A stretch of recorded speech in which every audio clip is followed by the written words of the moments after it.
Parmi les centaines de personnages qu'il existe dans One Piece, il y en a un qui se démarque des autres. Mystérieux et charismatique, on ne connaît quasiment rien de ce personnage, pourtant si important pour le récit. Il est le fondateur de l'une des organisations les plus puissantes du manga, mais aussi le père du protagoniste. Je parle bien évidemment de Monkey D. Dragon. Mais alors quelles sont ses relations avec Garp et quel est son passé? Pourquoi a-t-il créé l'armée révolutionnaire et comment se fait-il que ce dernier ait abandonné Luffy? Et pourquoi Dragon est-il toujours accompagné d'une tempête lorsque ce dernier arrive? Que fera Dragon dans la suite du manga? Nous allons répondre à toutes ces questions dans cette vidéo, alors restez bien jusqu'à la fin si vous voulez connaître la vérité et les projets du personnage le plus mystérieux de tout One Piece.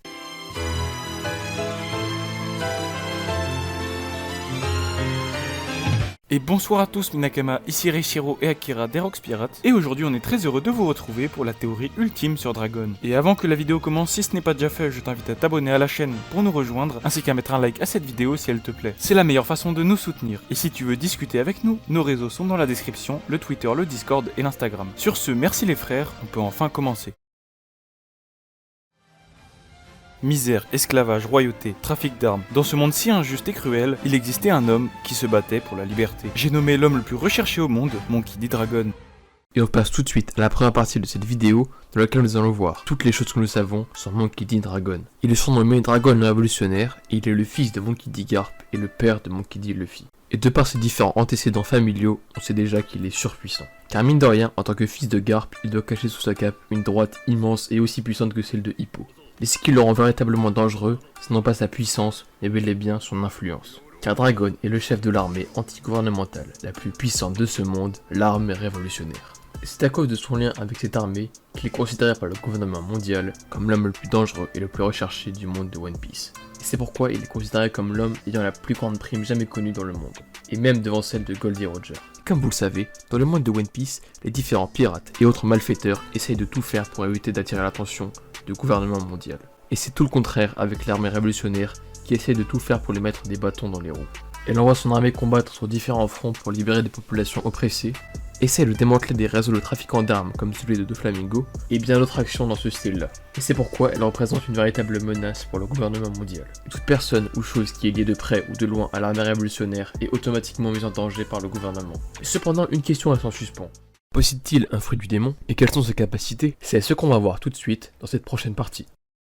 À présent, nous allons voir les capacités de Dragon et pourquoi ce dernier est-il toujours accompagné de la tempête. Tout d'abord, bien entendu, Dragon est le chef des révolutionnaires. Cependant, on ne sait quasiment rien sur l'étendue de ses compétences. Mais bien évidemment, il y a quelques indices qui indiquent que Dragon est une personne incroyablement puissante. Étant donné que le gouvernement mondial le considère comme l'homme le plus recherché au monde, il est évident que Dragon a une puissance à la hauteur de sa réputation.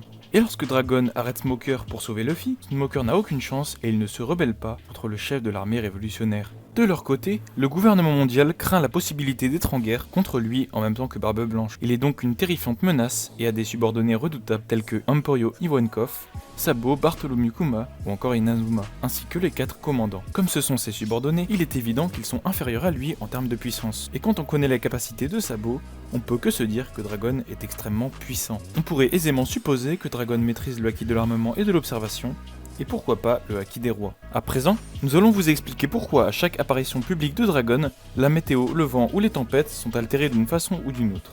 Par exemple, la pluie tombant lors de l'exécution de Barbe Blanche, l'incendie de Grey Terminal s'essoufflant avec une bourrasque de vent à Goa et des bourrasques de vent à Locktown, ce sont des divers exemples sans que l'on sache si Dragon en est à l'origine officiellement. Mais comme on le répète sans cesse sur la chaîne, rien n'est au hasard dans One Piece. Évidemment que Dragon en est à l'origine. Et nous pensons sincèrement avoir trouvé la réponse à cette question. Dans le monde de One Piece, il existe plusieurs forces mystérieuses. La première et la plus célèbre sont les fameux fruits du démon. Dragon aurait pu ingurgiter un fruit du démon de type Logia ou Paramecia, du vent ou de la météo. Et c'est une hypothèse assez probable quand on sait que dans One Piece, les fruits du démon sont assez courants. Seulement, nous allons penser à une autre hypothèse qui semble tout aussi probable. Dans le monde de One Piece, il existe des armes dont le gouvernement mondial veut mettre la main dessus, car on dit d'elles qu'elles peuvent détruire le monde. Je parle bien évidemment des armes antiques. Et à ce jour, il existe 3 armes antiques. Et ces armes portent le même nom que les dieux grecs. La première est Poséidon, celle de la mer, qui nous est connue car elle est celle de Shirahoshi. La deuxième est Pluton, le navire de guerre détruit par Franky, car Pluton est le dieu de la guerre. Et la dernière, toujours inconnue, est Uranus, le dieu du ciel. On peut aisément faire le lien avec Dragon, puisque ce dernier entraîne des bouleversements dans le ciel quand il apparaît. Alors Dragon serait-il la 3e arme antique? Ou l'aurait-il en sa possession? Cela semble très probable et cela expliquerait alors la puissance de l'armée révolutionnaire et ainsi pourquoi ils sont autant recherchés par le gouvernement mondial. Cela justifierait une fois de plus pourquoi Dragon est-il l'homme le plus recherché du monde.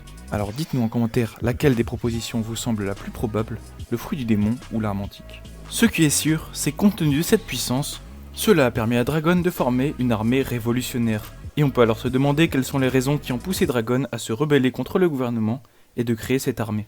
Et c'est la question à laquelle nous allons répondre dès maintenant.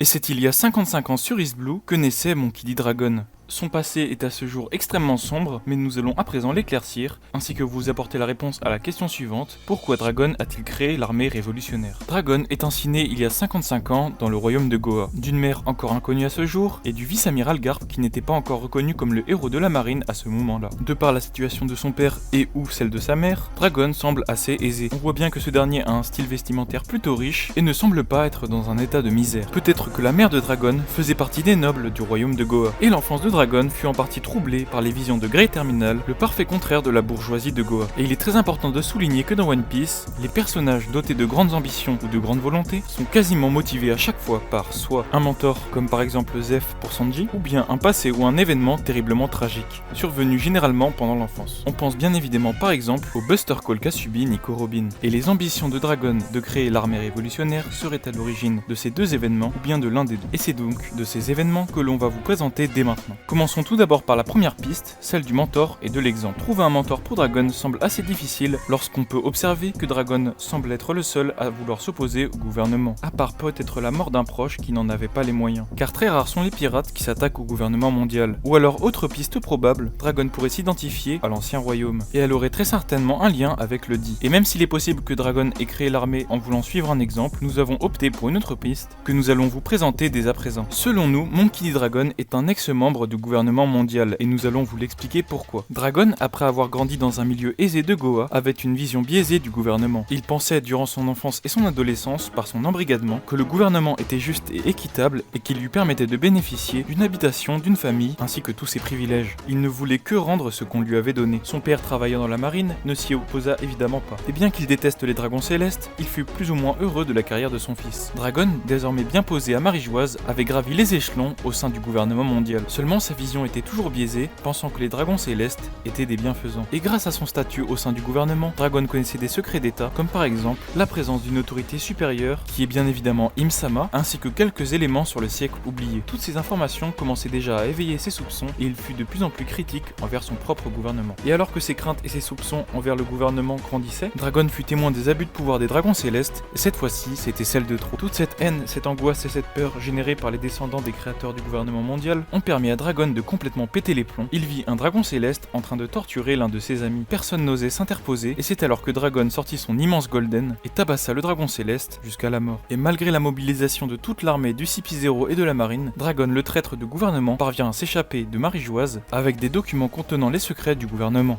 La trahison de Dragon était terrible, et il fallait à tout prix mettre sa tête à prix afin d'éviter qu'il fasse fuiter les documents confidentiels. La majorité du gouvernement et des dragons célestes étaient sous le choc. Personne auparavant n'osait s'approcher d'eux, et c'est pourtant l'un de leurs meilleurs éléments qui l'a fait. Après cela, le Korosei mit sa tête à prix et décida d'une loi qui stipule que si un dragon céleste est en danger, un amiral de la marine doit absolument se rendre sur les lieux. Le gouvernement et le Gorosei voulaient à tout prix choper Dragon, et le monde entier se mit à sa recherche. Et il s'enfuya sur sa terre natale, le royaume de Goa. Et c'est là-bas qu'il engendra notre fidèle protagoniste, Monkey D. Luffy. Et tout ça alors que ces derniers étaient en cavale. Il fallait donc confier la garde à quelqu'un. Garp était convaincu que son fils se situait à Goa, mais ce dernier ne le poucave pas, car il est aussi d'accord avec les idéaux de son fils, seulement ils ne combattent pas la même chose de la même façon. Le vice-amiral Garp s'occupa alors de l'éducation de Monkey D. Luffy, en même temps que celle d'Ace que lui avait confié Roger. Et lors de sa cavale, le nom de Dragon résonnait dans le monde entier. Il fut une grande figure de la liberté, l'homme qui s'opposait seul au gouvernement mondial pourtant tout puissant. Son image, sa notoriété et son statut passé permirent à de nombreuses personnes de rejoindre l'armée révolutionnaire qui correspondait à leurs idéaux. Dragon, la figure de la révolution, rallia de nombreux pays à lui, et c'est alors ainsi qu'ils sont devenus une vraie menace pour le gouvernement mondial.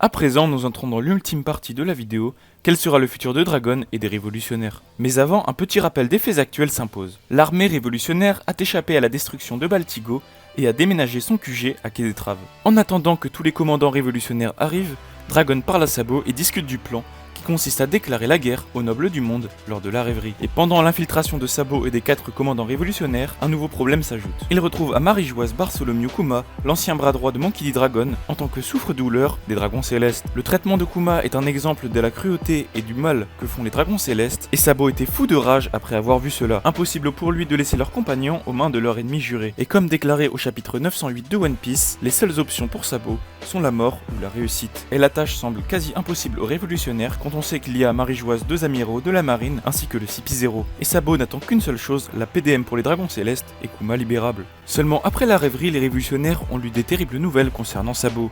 Dragon a ensuite dit à ses subordonnés qu'ils devaient eux-mêmes confirmer la nouvelle. Pour nous, la mort de Sabo est évidemment impossible, et cela par 2 raisons. La première, c'est que les news de Morgan sont extrêmement peu fiables, et la deuxième, c'est qu'Oda ne ferait jamais ça, une mort d'un personnage aussi important off-panel. Il s'agit certainement d'une ruse du gouvernement, ou bien alors Sabo serait capturé, mais certainement pas mort. Même si à présent la situation des révolutionnaires à Marie-Joise est extrêmement compliquée, et malgré leur capacité d'infiltration hors pair, ils semblent en très grande difficulté face au gouvernement mondial. Et pour l'instant, l'avenir des révolutionnaires s'annonce assez sombre. Et pour nous, de nombreuses pertes sont à prévoir dans les rangs des insurgés. Cependant, il existe encore des éléments importants qu'il faut ajouter. La bataille des révolutionnaires se porte sur 2 fronts. La première est celle physique, avec la guerre. Les révolutionnaires s'opposent au gouvernement en combattant physiquement en soulevant les populations. Mais la bataille menée par les révolutionnaires s'effectue aussi sur le plan idéologique. Les plus faibles de ce monde sont poussés par un élan de liberté et de volonté de s'extirper de cette société, et les idées révolutionnaires gagnent peu à peu le cœur de la population. Pour cela, la figure de Dragon y est pour beaucoup. Sa puissance et sa notoriété passée permettent de donner un certain crédit à ses propos, et donc le peuple le rejoint sur tous les points. Et encore plus si Dragon possède une puissance réelle comme une armée ou une arme antique, et que ce dernier ait un plan et des véritables intentions. De ce point de vue-là, la guerre des révolutionnaires semble gagner, car en séduisant la majorité par les idées, les troupes de Dragon semblent quasi inépuisables. Et ça, le père de Luffy l'avait bien compris. Le deuxième point très important est d'un point de vue scénaristique. Dans le monde et l'univers de One Piece, les révolutionnaires ont une importance géopolitique. Ils montrent qu'il existe des hommes prêts à se mettre dos au gouvernement pourtant surpuissant et à être le contre-pied de ce dernier. Et dans le monde de One Piece, tout fonctionne par ère. La grande ère de la piraterie, l'ère de Barbe Blanche, l'ère des Rocks, et cela ne fait aucun doute que l'ère du gouvernement mondial prendra fin un jour ou l'autre. Ainsi, quelle que soit la manière par laquelle il tombe, le gouvernement mondial ne restera pas en place éternellement, surtout quand on sait que la liberté est le maître mot dans One Piece. Et même si un destin tragique semble à prévoir pour les révolutionnaires actuels, devant l'immensité de la puissance du gouvernement mondial, Marie-Joise et les dragons célestes ainsi que le gouvernement tomberont lors de la bataille finale. Pour nous, malgré la puissance de l'armée révolutionnaire, ils ne pourront pas à eux seuls mettre fin au gouvernement. Surtout que la marine sera bien évidemment de la partie. Alors peut-être que Monkey D. Luffy viendra à Marie-Joise lors de la bataille finale, et si Luffy détruit Marie-Joise, par la même occasion, il détruira aussi l'île des hommes poissons, et ainsi la prophétie de Madame Shirley serait accomplie. Et l'armée révolutionnaire aurait ainsi accompli leur rôle jusqu'au bout. Et vous, qu'est-ce que vous en pensez? L'armée révolutionnaire vont-ils subir une défaite humiliante ou triompheront-ils du gouvernement mondial? On attend vos réponses dans les commentaires.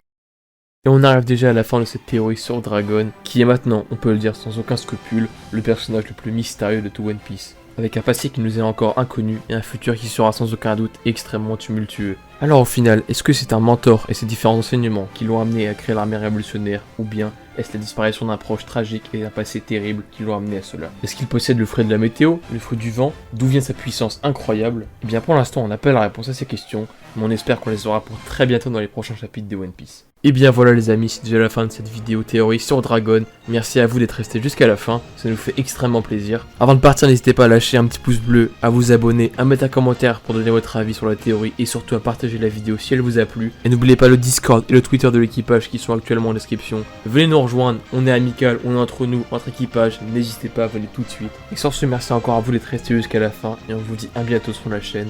Prenez soin de vous, c'était Léon. Vous épec en string.